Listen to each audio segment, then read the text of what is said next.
Welcome to Triangle BNI. Today's show is brought to you by Simply Done Concierge. Here we are about in the middle of December, folks. I know you got a shopping list and you got places to be and things to do. The staff at Simply Done Concierge can help you be in two places at once, sometimes three. They are that good. So if you have things on your checklist you need done, please go to simplydoneconcierge.com. There's a little form. They'll ask you a couple questions on what you're looking for and what you need help with. Punch that in there, and they'll be able to help you and make your holidays a little less stressful. Hi, everybody. My name's Mike Manning. Welcome to Triangle BNI. If you are not familiar with BNI, it is Business Networking International, the world's largest networking organization. Our little slice of heaven here in the Triangle, Raleigh, Durham, Chapel Hill, and the surrounding towns. Each week, 32 chapters and almost 600 members get together. Our goal is to help each other grow our business. And our local small business success story today is Dr. Tim Beck with NeuroFit Connections. Dr. Tim is in the Cary Connections group that meets Monday mornings at 8:15 at Hope Community Church on Buck Jones Road. Good morning, Dr. Tim. How are you? Good morning. Good to see you.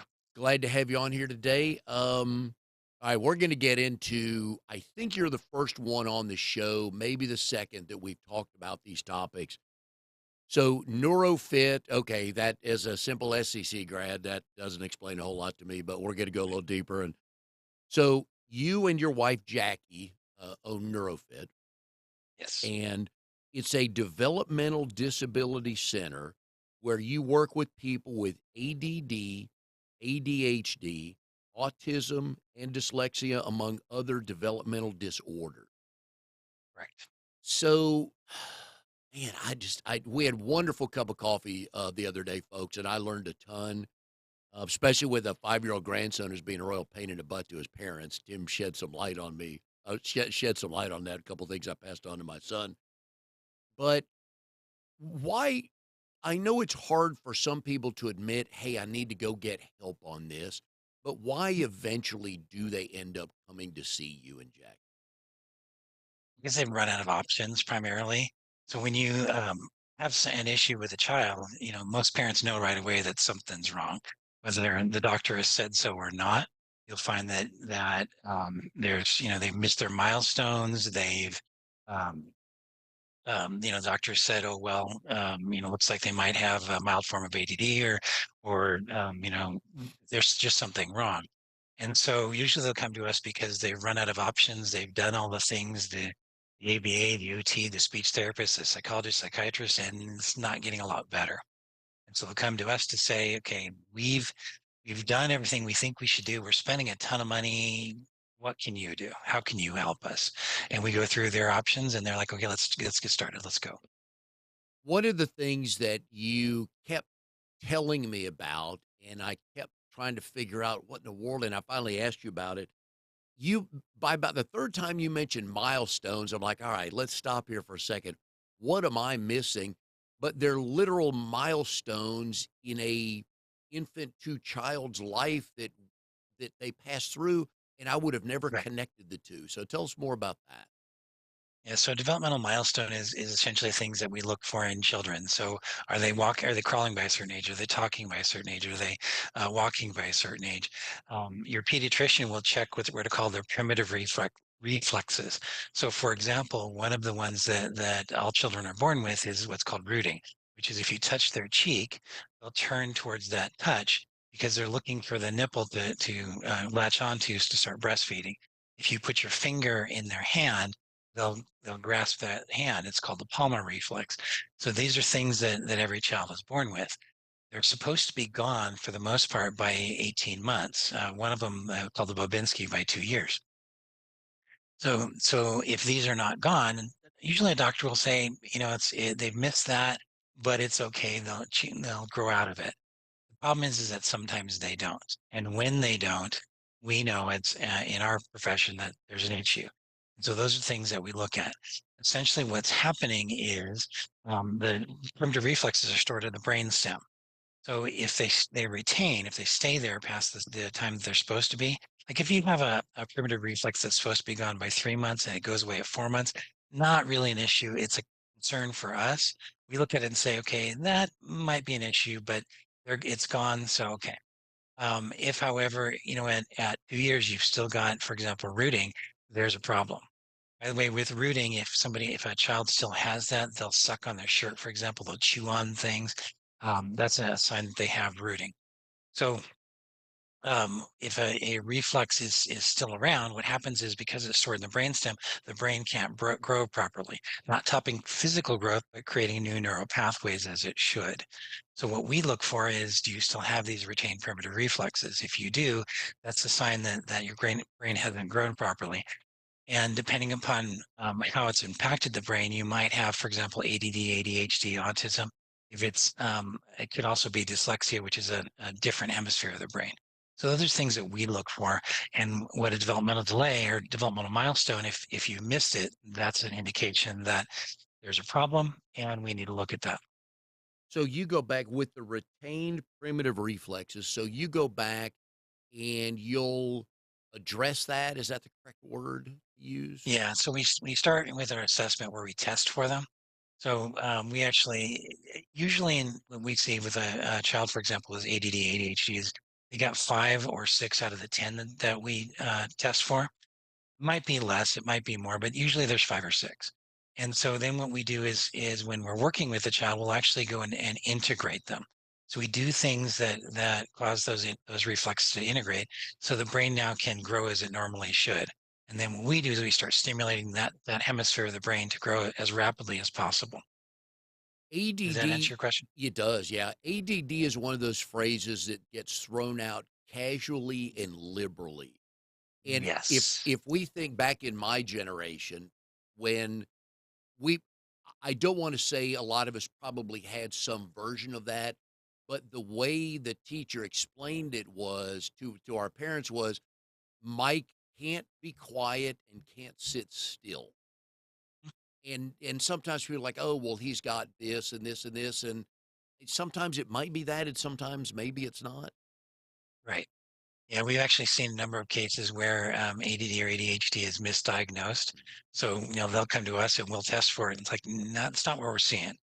For example, we had a young boy who came to us. His parents said he was diagnosed with ADD, ADHD, and we tested and saw no, he's got dyslexia. He's got wiggles, which is part of the actually spinal gland primitive reflex. So we got rid of the primitive reflexes that he still had, and then we started working on the hemisphere of the brain for dyslexia. My niece is dyslexic, and it took a while as she's what's Hannah now, 32. Just got her Hmm. doctorate over the weekend, very proud of her. But it took a while Congratulations. yeah, it took a while for her folks to wrap their arms around what was the problem. And I don't wanna throw anybody under the bus when I say this, but when we get diagnosed or misdiagnosed, boy, I'm gonna mess this up, okay? Uh, Yeah, sometimes it's not that doctor's or that expert's area of expertise, correct. right? So there's some Right. things you are very good at. Others you would say, "I'm gonna send you to somebody else to confirm maybe what I think I know, but I want an expert because that's what that's what they focus on." Right. What kind of questions can we ask if our child is diagnosed with something along those lines? Well, I would start actually with have they missed a milestone? But Okay. and my belief is, going back to what you were saying earlier, Mike, that doctors recognize that there's a problem, but they don't know what to do about it, which is why you'll hear things like, "Well, they'll grow out of it," or things Yeah. like that. And then if it gets severe enough, that's when they'll refer you to an ABA or OT or any of those things. Um, what questions can you ask? Is well, A, what can we do about it? In terms of ADD, ADHD, usually you'll get, well, there's a medication for that. And in this country, it is illegal to test medications on children. So what you'll see happening is the medication, and I'm not a pharmacist, so I can't be exact about this, but what my understanding is they cut the dosage in half for a child. So take an adult dosage and cut it in half. And which, it works a lot of times, it doesn't. The challenge with medication is it doesn't target the specific hemisphere of the brain, or in other words, a specific problem. So you're putting a medication in your child's body that may or may not be effective. And you've probably heard, or many parents with children who have an issue have heard that, the kid becomes a zombie. Yeah, they don't no longer have the wiggles, but they're also not really there anymore. A lot of kids who are a a little older will actually tell you, I just don't feel good on the medication. So, going back to your question, what can you do about it? Come see us because we'll do an assessment. We'll actually tell you what we're seeing and what can be done about it. Um, there's from that other standpoint, you can go see an AB or OT or those other therapists, and they will help manage the problem. They're not really going to solve the problem. Does that make Okay. sense? It does. Yeah. Yeah. Yes, it does a lot. And again, getting to the right person because we put band-aids on a lot of things instead of dealing We with do. the actual issue. So yeah, that explains a lot. Yeah. Um, how do we know if somebody is dyslexic or to the common person's eyes and ears? You don't. I mean, other than they're not reading or doing the things that they should be doing at a certain age. One of the things about dyslexia is it's sometimes not a reading issue, but a hearing issue. Um, Oh. because yeah, we're actually taught um, to phonetically pronounce things, Mhm. right? For example, take the word triangle. Um, you see it, but unless somebody tells you that that word is triangle, you're actually not going to know. And with kids with dyslexia, many times what's happening is the sound is getting in, it's not getting up to the speech center of the brain, and that's one of the things that we test for. Wow. Yeah, Yeah, I would not have guessed that's the answer was audio. yeah. Yeah, interesting. Now you were telling me that your wife Jackie is the child whisperer. If Yes, you can share the story you told me about the young boy that came in that day. yeah. So we had a little boy came in. His name's Landon. He came in. When he came in, I think believe he was 9, if I remember correctly. And Jackie said he had a brain age of about 18 months. He came in. He was carrying a very big stuffed animal. He came in. He walked right into her room, crawled down under the desk, and just sat there. And so Jackie went and sat down with him, and they just talked for the entire hour Underneath the desk. underneath the desk. Impressive. And so she sat with him, and they talked for the whole entire hour. The next time he came in, he still had that stuffed animal. He came and went, did the exact same thing, but about, I don't know, a quarter of the way, a little bit of the way through, Jackie said, "Well, let's just do this one thing. Let's just play this little game." And so she got him to do something. And the the time after that, he came in. And so after a little while, he's actually doing all the exercises. He thinks he's having fun, Mm. that, all we're doing is playing, but he's actually doing all the work. When he left, he was as near a 9-year-old as you could possibly get.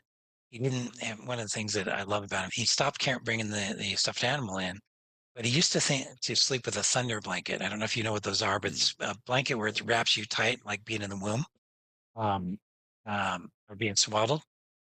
Well, one day he says to his mom, "I don't need that anymore." And she's like, Wow. "Excuse me, what?"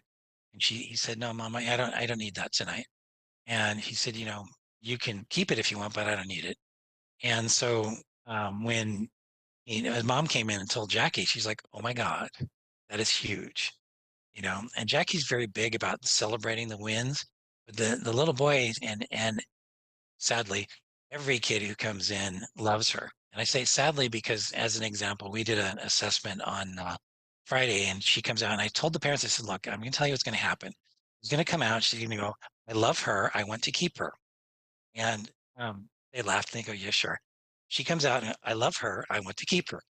And that's what happens with every kid. So if I would let her, we would have, a couple hundred children as opposed to the 4 that we have. Now you prefer working with adults, whereas Jackie prefers working with the kids. Why I is do. that? Is children are a lot easier to work with. They're very pliable and very compliant.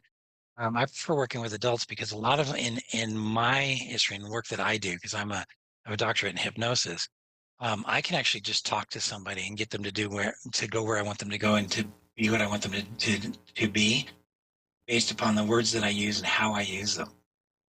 So for me, it's a lot easier to work with adults. Jackie's good at it with adults. I mean, she'll do all the things that she's supposed to do, but she'll tell you that adults are a lot harder to get changed because they're already set in their ways. And you would concur that adults are Tougher patient. Tougher patients. Yeah, there's another phrase we'd use, but yeah. I can understand. So, all right, you have a doctorate in hypnosis. Yes. So I always like to find out kind of where everything started. Was there a medical practice in your family in any generation or any side? Well, my mom was a nurse, but that wasn't where it started. I was actually a business coach, working on with systems, and I had been studying since I was about 11. I studied neurolinguistic programming and um, did a lot of reading about hypnosis. So I love the whole concept. And then this was 20 some odd years ago. I remember very clearly. I was sitting in my office and I just hung up the phone with a very tough client. And I said to my wife, I said, I think I should get a certificate or a degree. And she goes, in what? And I said, well, I've been doing this for years, working with these people and using the neurolinguistic programming and stuff that I'd learned. And I think I should get, a certificate in it. And she went, okay. And so I did that. And the guy who taught me, his name was Dr. Tad James. He was actually, if you look at neurolinguistic programming as a practice, it was created by Richard Bandler and John Grinder. Well, Dr. James learned from Richard Bandler and John Grinder, and he was actually the second person to get his certificate signed Wow. ever. Yeah. And so, he's kind of an expert. Well, he had his doctorate in hypnosis. And so after I got my certificates and degrees and all that, I said I want to do that. So I went and got a doctorate in hypnosis as well. Now, when you're Unfortunately, go ahead. unfortunately, Dr. James died before I could share it with him. But Oh, very cool story. yeah. Yeah. Um, Now, when you're sitting around with friends and you talk about college and degrees, and the minute they hear you have a doctorate in hypnosis, do they like clam up really quick and get freaked out? Yeah. Yeah. The question I get asked the most is are you going to hypnotize me? Yeah, And yeah, my answer is always, what, again? yeah. And then you find out who has a good sense of humor, or they give you the blank stare, like, wait. Yeah, exactly. Exactly. How long did it take you to trot that line out? I like that. No, not very often. Yeah, Not okay. very long at all. I like that. What is your undergraduate degree in? Computer information systems. So In I went to UCLA. Okay. Yeah, and at UCLA they didn't have software engineering at that point. So it was computer information systems was what my degree was in. Okay, so now you just brought Amnon into this. He loves computers. So what was the first computer you worked on? Oh God, an Atari. No, Were you a video gamer back then? no, no, I cannot stand gaming or designing for games. No, although I do like game theory. Okay. I love game theory because it's all about rewards, Yes. Oh yeah. right? Yeah. Which is actually a lot of what Jackie does in her practice. Hmm. When she's working with kids, let's do these 2 exercises and then we'll go play a game. Yeah. Yeah, Yeah. she's very much about rewards. My mom was a school psychologist for Wake County. Oh, wow. Yeah. So cool story. This was back in the 50s. Boy meets girl in college. Girl drops out. Boy and girl get married. Boy finishes degree. Girl never finishes degree. Until later, when the three kids are grown, girl goes back to get her undergraduate, her master's, and her doctorate. Great story. Mhm. But for about 25 years, she was a school psychologist in Wake County. And I was curious on how she worked with kids and what they came to her with and stuff like that. And when she was going through the master's program and everything, she had to do a lot of practice testing. So my brother's friends would be at the house. And my mom would say, "Hey, I need somebody. I got to practice one of these tests." And four of the five of them went, "No way, we're out of here." And one would go, "Sure, Mrs. Manning, what do you need?" So I think the kid's name was Mitch. He was always her. So did you have to Wow. find test cases for your practice ones? I did actually. Everything that I practice, everything that I do, I've actually had to either have done to Yeah. me or had to work with somebody to do. Yeah. And it was amazing when I talked to her more about it, again, like Jackie does, let's play a game. So these Mhm. kids come in, they're drawing pictures, they're coloring, and she's talking the whole time. And she taught me how to cheer for the underdog. because a lot of these kids coming to her were like they, couldn't focus or couldn't pay attention. Of course, this was back in the early 90s. Wow. Yeah, yeah. So, but it was neat seeing people through her eyes, and just a huge helper. So I applaud, and I'm sure you and Jackie get the same satisfaction out of that helping when that 9-year-old walks out of there and not holding Oh the, yeah. the teddy bear and stuff like that. But Yeah. um, so your master's degree is in what? Actually, I continued and when I went to get my doctorate, I figured I was going to have to go to the master's program, and they went, "Oh, you've already done this. You don't need this." So I skipped all of that and went right for the doctorate. Nice. It was all practical experience because I've been doing it for so long. Okay. So that, we don't need to. I remember in Okay. college, I was in a COBOL course, Oh, and the professor comes up to me and he goes, "You don't need to be here." I said, "Well, paid for it. I probably should." He goes, "Yeah, but you know this." He yeah. goes, I'm going to get, you're going to graduate with this. You're Yeah. fine. You don't need to be here. You don't need to take the test." Like, what are you trying to tell me? Yeah. All right. So I'm going to get to Amnon here for a question, but let me see if I got it right. So I dated this girl in college, Cindy, who had to take computer science, and I believe it was Cobalt, not sure. She had these punch cards, Mhm. and you would punch all these things through like 1,000, probably it looked like a stack of about 1,000. She'd hand it to you. You're working behind the counter. You'd turn around, run it through a machine. Here comes a printout, and like one zero's out of order or a one is out of place. Got to go back through the cards. I'm like, that's why I would never have done computers. Oh my God. What a mess. Amnon had a question for you. Tim, Yes, go sir. back to gaming and kids. How Mhm. true is the myth that if you let a kid at early age play a game on the computer, that it really develops their hand-eye coordination? That's not true, actually. It might help with hand-eye coordination, but it also depletes the right side of the brain. All right. See, that's It also interesting. creates, yeah, foveal vision. So in terms of your vision, peripheral vision I mean, is, side to side, foveal is straight on. The more you're on a computer, the more you're on a device, the more foveal vision you have, the less peripheral vision you have. Ah. Hmm. Yeah. And the right side of the brain tells us right versus wrong. No, yeah, it's right versus wrong. It's also stop. It's, Yeah. people say it's the creative side versus logic, which is true, but it's the part of your brain. Like if you look at a kid with autism, they've got a highly developed left side, so they're really, really smart, but a very low developed right side. So what happens from their standpoint is they are the part of them that says, for example, stop the ticking or the stim, Hmm. or the activities that they would do, or the same is true with OCD for that matter. It's part of them that causes them to stop isn't there. They don't have the ability to actually stop doing that behavior. It's also like, like you see autistic kids, for example, who are very violent. It's because again, they don't have that right and wrong. That's not developed yet. Okay. Wow. Is of the clients that come to you, whether it's ADD, ADHD, autism, any of these other uh, disorders that they have, are there one or two that you just love that are kind of in your wheelhouse that you love dealing with? No, there's no specifics because we don't care. And the diagnosis is nice because it allows us to um, pinpoint things or look at things and say, okay, yes, they have that, or based upon that diagnosis, we expect this, but it's not required. In fact, it's just for us, it's a nice to have. It's not a requirement. We actually prefer when a parent comes in and says, what we're seeing is, for example, they can't pay attention in Mm. class, they wiggle too much, they, all of these things, because then we can address those specific issues. And in fact, one of the things we do when we go to the child, when they come in, we'll say, what do you want to get out of this? As an example, we had a little boy who, in his entire thing he wanted to do is he wanted to be able to tie his shoes. And Wow. towards the end of the program, Jackie said, okay, you've been going through this for a little while. Can you tie your shoes? And he goes, I don't know. I don't have shoes that have ties.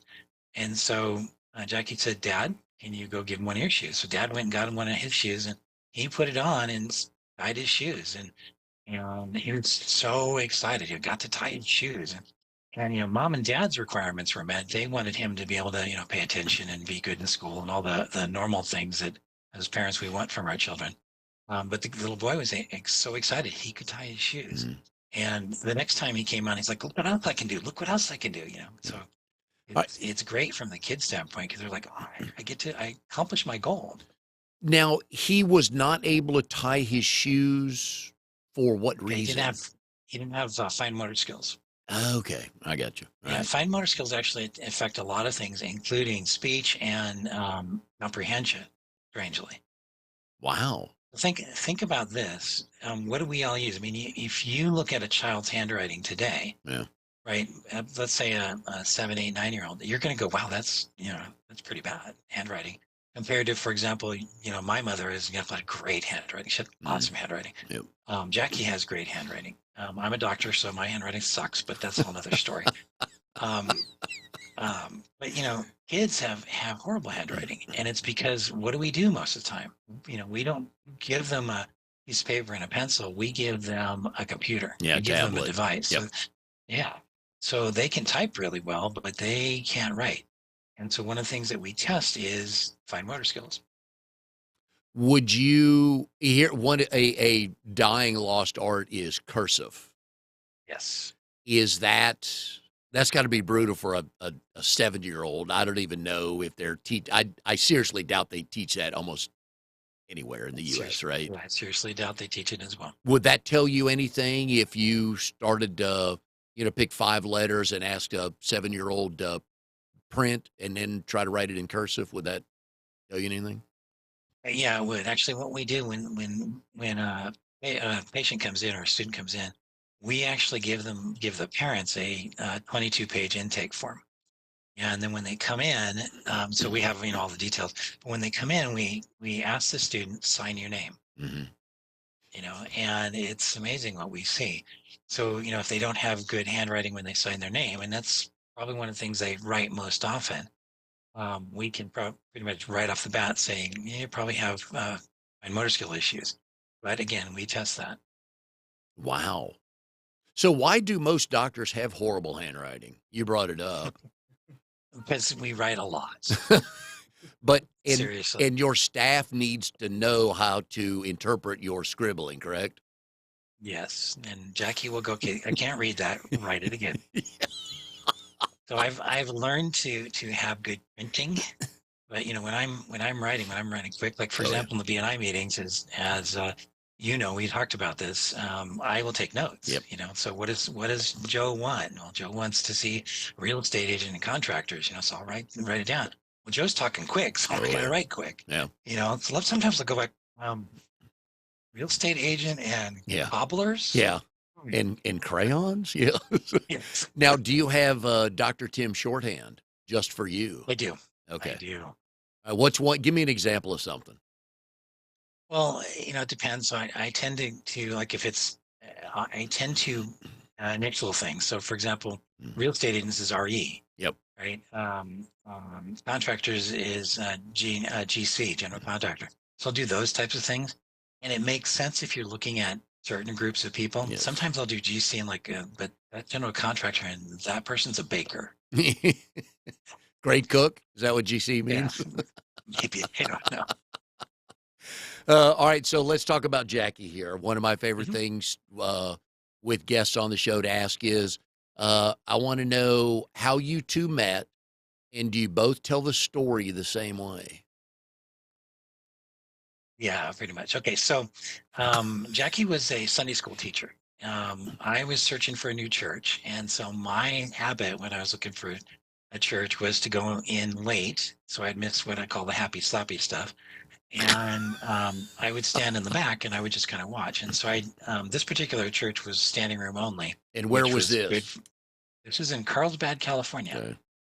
And she was a Sunday school teacher. And so she came out in her yellow sundress, and I pretty much fell in love right away. Okay. So the next week I came, I brought my boys. So we have a blended family. It's my sons, her daughter, and then we have a daughter together. So anyway, I brought my boys and got to meet her and talk to her, and it kind of developed from there. And we actually went out on our first date, or non-date as we used to call them, with the kids. And so that was a lot of fun. She brought coconut peanut butter balls, which I ate several Ooh. of them, Yep. even though I can't stand coconut. Yeah. So yeah, that should tell you something right there.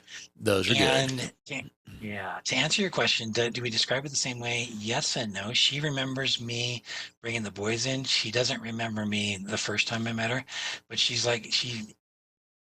like, I don't understand how you can remember what I was wearing. Mm. And, so we've been married now for 25 years. Our oldest is 33. So when we met, well, we married for 25 years, but been together for 27. We met, he was 6. And so, it's my son, her daughter, my son, and then our youngest daughter, which are all my kids. Even I think they love me best, even though she'll tell you the opposite. You keep telling yourself that. It's cute. Yeah. Now, does the youngest daughter tell the other 3, I'm their favorite because No, she's both of yours? no, actually, our oldest daughter, Jackie's biological daughter, is the peacemaker of the family. So if Ah, there's ever anything going, sideways, she's the one who's calling you up, and if you're wrong, she'll tell you, hey, look, you screwed up. You need to fix this. nice. If if things are just, they're not like copacetic, she'll fix it. She's a peacemaker. And then our youngest daughter's, she's the one who will reach out to you no matter what. So, if something, no matter what's going on in your life, she's the one who's going to reach out to you and go, hey, what's going on? Yeah. Now, how old is she? My youngest is 25. All right. Who's she more like, mom or dad? Oh, more like me. Oh yeah, she's the brainiac. She knows. She went to Costa Rica when she was 15 for a year to learn Spanish. She is now in Middlebury Institute of International Studies, where she's now fluent in both Spanish and French. Her next language is Russian. She's being courted by several of the alphabet agencies. I don't have any clue what she does. She actually told us, and I could repeat it if you paid me. But and I also know that at some point in her life, she's just going to say, "Yep, I've got a job." Not going Uh, to tell me what it is. yeah. I've got a job. If you'll share the story the first time, I think Jackie and your daughter were at the dinner table when they asked you about her. She said she wanted to go to Costa Rica. Yeah. So actually, it was in the living room. I walked Okay. in and we're there in the living room talking, and it was a very intense conversation. I came home from work. And I go, "So what's going on?" And Jackie goes, "Your daughter wants to go to Costa Rica." I went, "Okay." And she goes, "For a year." I went, "Okay." She wants to learn Spanish. Okay. Do you have anything to say about that? As long as she's safe. That's what she said. And why did you know she was going to be safe? She went to stay with friends. Right. Okay. Love So that. we knew. Yeah, Jackie just threw her arms up and walked out of the room. Probably. exactly. Now, I will Exactly. share with you from a husband standpoint, when we meet the woman that we really want to be with, we'll lie through our teeth to spend more time with them.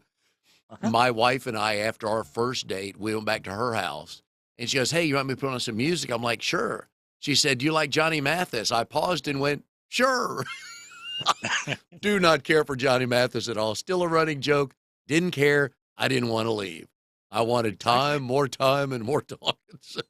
Exactly. So I will Well, just to second. And share I'll also with you real real quick. quickly. Yeah, real quick. Oh, I'll second the first time I saw her. Same yeah. thing. Yep. Yeah. So good. Well, when Jack and I met, like I said, we've been together, or not together. We've been known each other, but not started dating. And I thought, I really want to get to know her. And I'm like, I should probably check with a minister who knows her real well. Mhm. So I called him up, and his name's Tony. And I said, "Hey, Tony, I'm thinking about, asking her out. What do you think?" And he said, "Let me call you back." And I'm thinking, that's kind of weird. So 5 minutes later, he calls me back and he goes, "She's dating somebody. She's not interested." And I went, okay, thank you. And then my immediate thought was, no, No. I'm going to. Yeah. So I started pursuing her. Yes. Yeah. Yeah. Because what you want to tell Tony is that wasn't my question. Exactly. And how long did it take from the time you hung up with Tony to call Jackie and ask her out? About 10 minutes. Yeah, yeah. And she was she dating somebody at the time? She was. She actually told me the same thing, and I was like, okay, well, I we can still just hang out as friends. And Yeah. at some point, she actually told me, she said, I like you better. I liked you better than like him, so I made him break up with me. Ooh, So, nice move. yeah. I need it one day when Jackie and I meet. I need to know how that went down. So, Oh, uh, she'll tell you. She's got stories. oh, I can't wait. So, well, then what got you guys to North Carolina? Work. So going back to previous lifetime, I was a software engineer for a company in San Diego as a contractor. The contract ended, and I could not find more work, so I started branching out, and I found a job in Florida, working for Florida Blue, which is the Blue Cross Blue Shield affiliate. Mhm. That was, excuse me, 18 months, and at 18 months they went goodbye. And I found another job in Michigan. Jackie came out to Michigan. She stayed in Florida. She came out to Michigan once and went, I'm not living here. Mm.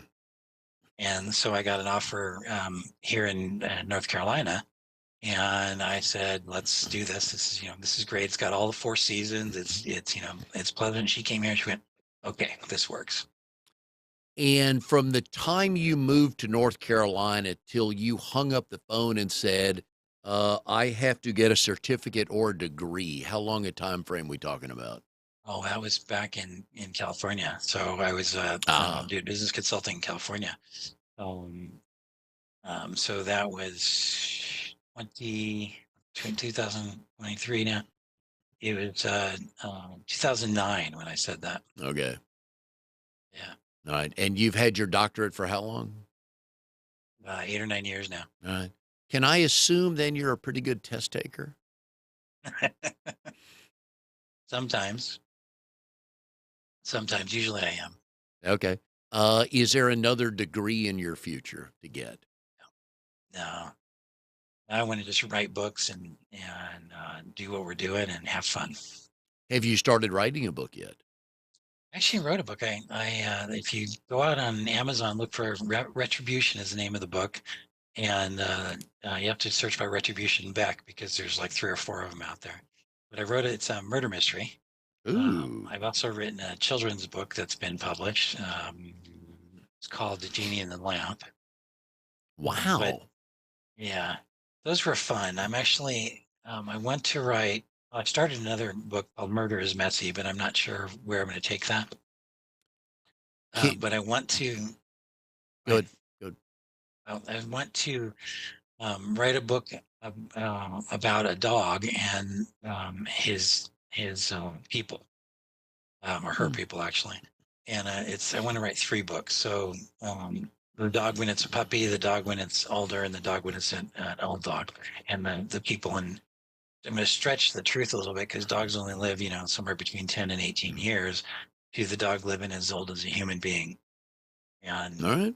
kind of want that whole relationship we develop with the dog, because I think that you can tell a lot in a story by having the hero, the protagonist, talking to the dog. Yeah. So a lot of emotions and stuff can come out that way.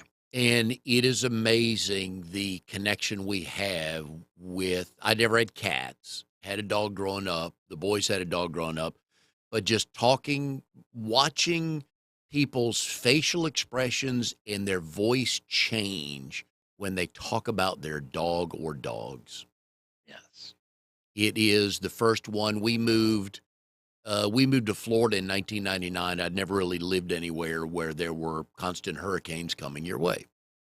And so we moved there in February of 1999. And then when hurricane season rolled around, we'd made some friends and they said, okay, here's what you need to know. Because, there's plenty of books you can read about and stuff on how to prepare for that. But we told some friends, like, all right, what do we really need to know?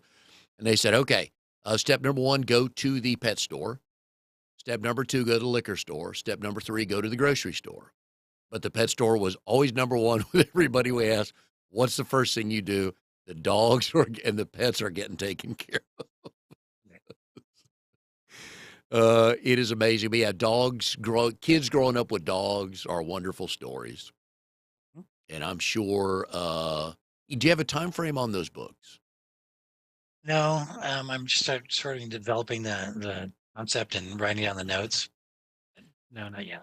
Now, one of the other notes I found on you was you helped develop a program for kids to transition from high school to college. That would not be me. Well, it must have been another Tim Beck, but I swore I read it on your bio. Anyways, that's a tough transition anyways with no, speed It bumps or is. anything like that. So, It is. uh, I did. I do. There's through Rotary, which I was a member of for 10 years. There's a thing called Rotary Leadership Institute. I'm not sorry, RYLA, Rotary Youth Leadership Boards, and there's in Greensboro. That group had me come talk to them every year. I talk to this group of kids, and so they are transitioning from high school into college. And my talk, it's literally just a talk and then a program called Culture Walk. It's designed to teach them that whatever they think they're going through, they're not alone, mm. and that they can make their way through it. But it's just a talk. It's not a program. Yeah, but that's a tough transition. Even if you have a friend going to that college with you, it's like, Mhm. wow, I just got dropped into this place I've never been. And yeah, got to make friends, survive, handle your own money usually. Wait, where are all my classes? Plenty of things to go on to. So, Yeah. all right. So, for the folks that have been to watching and listening, um, if they have a child, if they have an inkling of, you know what, something's not clicking, what should they do? So what I'd recommend is they come see us. Let's do an assessment. It's about an hour and a half to 2 hours. We really should charge for it, but currently we don't. And so at the end of that, we'll produce what's called it's a 10-page report. It could be less depending upon what we find. Could be slightly more, but it's about 10 pages, and it details all the things that we tested. What we found in terms of, is the child, as an example, at age level, are they below age level? Are they, where are they in terms of all the tests that we do? And then we will tell you, here's what we recommend. Um, you'd think that being in business, we would always recommend they come see us.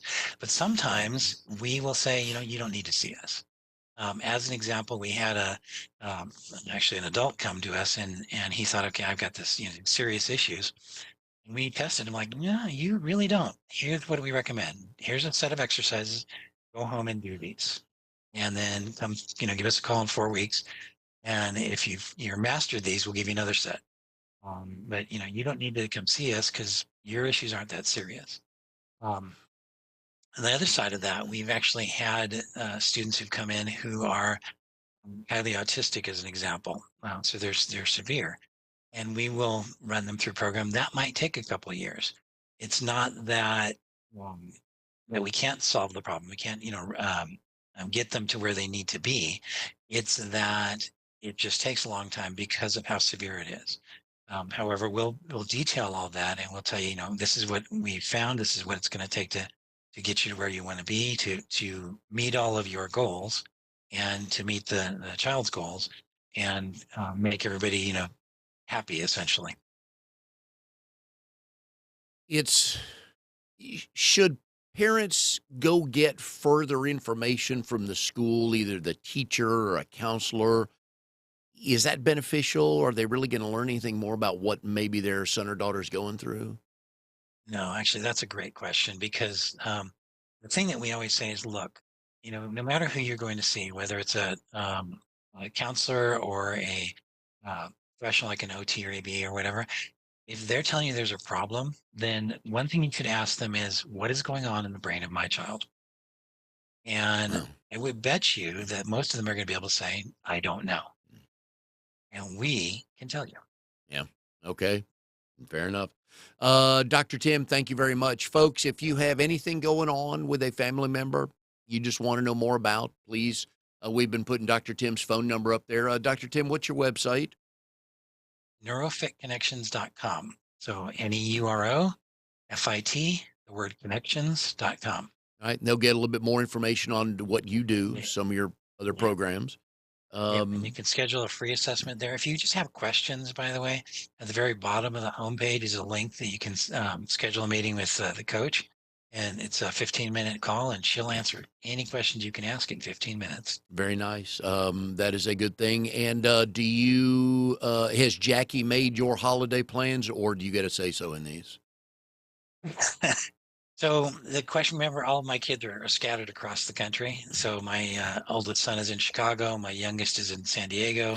My oldest daughter's in Charlotte. My youngest is in California, Monterey, California. So we know that for a fact that the two boys aren't coming. They've got other family issues, and that the oldest daughter's not coming. So it's a question of whether the youngest daughter's coming. If she comes to Charlotte, to North Carolina, then we're going to stay home. If she's not, we have not taken a vacation this year, and we want to get away for a couple of days and go hiking. Oh, nice. Whereabouts? Up in Asheville. Okay. Brevard County, do the waterfall hike. All right. Yeah, it's interesting. We only have 2 kids, but they're both married with kids, and so coordinating. So this year we had both of our boys for Thanksgiving, but we don't get them for Christmas. But next year we get them for Christmas, not Thanksgiving. So you start playing those work schedule and other family obligations. Anyways, Dr. Tim, thanks for being on the show. Thank you for sharing what you do and how you help folks and kind of what we can look for. I know there's some good takeaways for us. So we thank you for being on the show, and hope you guys, I think I'm going to pull for your daughter coming home, because I think you'd rather see her than go hiking in the mountains. I'm going to speak for you. You do not have to acknowledge that one way or the other, because this is being recorded. I'd hate for Jackie to see this. So she will, I'm sure. Yeah, but either way, have a Merry Christmas, and I think I'll see you guys. I think I'll see you one more time at your BNI meeting. But again, appreciate the time today. Thank you, sir. And we'll see everybody next time on Triangle BNI.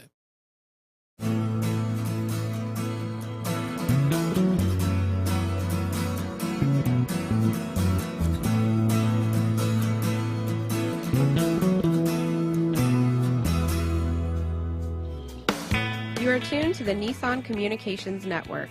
If you tuned in too late, you can always watch each program in its entirety or download an MP3 audio file of it in the archives section at nissancommunications.com. Don't forget to subscribe to our YouTube channel, follow us on Twitter, and like us on Facebook. Sponsored by StreamingGear.com and DeltaForce.net.